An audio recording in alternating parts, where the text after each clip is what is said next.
Today I will be talking about what production techniques I have learned over the course of the year that I have applied to my opening sequence. This will include pre-production, production and post-production skills that I have learnt through this course. At the start of the course I knew nothing, so the first thing I learned was what Premiere Pro was by Adobe and what I could potentially do with it. One of the few things I learned was how bins are significant in tidying all of your rushes into wanted and unwanted rushes, as they can increase workflow. I also learned that the rule of thirds is important, as it states how different camera angles which are focused on a specific object can make a scene more interesting. For example, how a low angle shot shows more of what is happening from below. There was another thing I learned in this session, and that was the 180-degree rule. This means the camera can only stay between 180 degrees of two characters who are either having a conversation or in an action scene, as it may be very confusing and messy for the viewers if changed otherwise. During the second session we got taught how to set up cameras and tripods. We used a Blackmagic Ursa mini camera and a Vinton tripod. I learned that the tripods can be adjusted to different heights. This can be done by adjusting knobs on the legs, like halfway down the legs, and this can give different heights to the shot. But this can really depend on what tripod is used, as different ones can have different heights. I also learned how to fit the camera onto a tilt head, by basically sliding the base onto the tilt head until it looks about halfway on it, then locking it with a hatch that can be adjusted on the side of the tilt head. In the next session, considering we learnt how to set up a camera, we filmed a basic sequence which consisted of Ollie picking up a cylinder, putting it down, then leaving the scene. We recorded different clips from different angles so we can edit the sequence using different ones, thus making the scene look more interesting, as continuity is applied.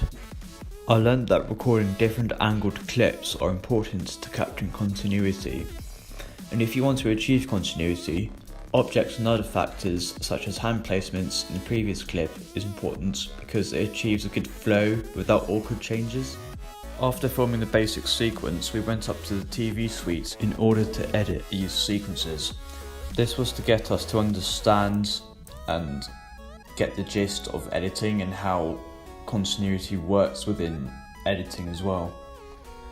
It also allowed us to get used to organising rushes into bins so that our workflow can increase more efficiently.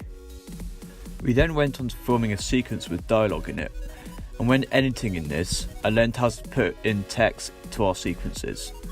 I also learned there are text-safe barriers, which are barriers that the text must stay within because there are some TV screens that are smaller than others, and this is very common with older screens. There are also action-safe barriers which serve the same purpose. When planning, we had to research what our location, what characters, what costume for the character and what props will be used for our sequence.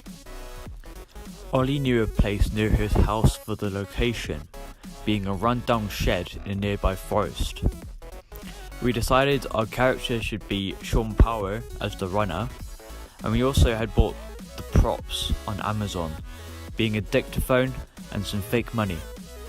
We thought the outfit for the character should be full dark tracksuits, but we never managed to get the full suit in the end. Now I will be talking about how my skills developed during the production.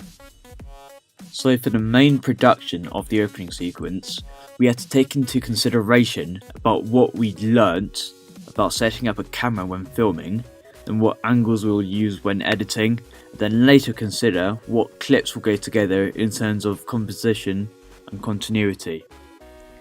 On the day, as we didn't have a costume for our main character, we gathered some of Ollie's clothes to put on him instead. We got him a dark hoodie, a cream coloured gilet and brown trousers. As for props, we brought along some fishing wire to use in the shed scene to use as a tripwire that our main character is set up to trip up the gang that's chasing him. We decided to not use this as we didn't have enough time to get it all in, as well as bad weather. But he doesn't need to. We're using the pins. We won't see the pins yet. It's just to make there's not a place we can wrap the wire around. One thing that I learned from this is that not everything goes to plan when recording from previous preparations.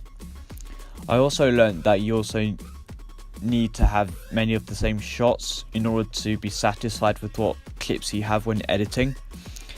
And also, when filming outdoors, you need to watch out for when it rains, as the water may damage the camera. So we used videos to reflect how our shoot day went, how our mise en scène fitted with the conventions of thriller, which included location, costumes and props. It also talks about how we can fit the tripwire scene due to how it was raining. When editing our sequence, we had to take into consideration of what we had learnt in previous sessions. We firstly started with finding the correct rushes. We didn't have time to organise our rushes into bins, so we had to guess which clip we had fitted in and out and were going to use, and this turned out to be very tricky, as we were clicking and flicking through different clips to find the correct ones.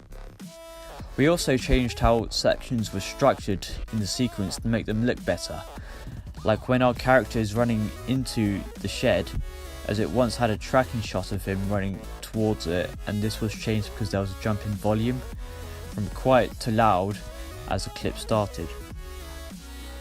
We had to put in titles into our sequence, and these were basic credit texts to show the names of cast, money group people, director and music composers. Some of these names were made up as they were just to make the sequence look more professional,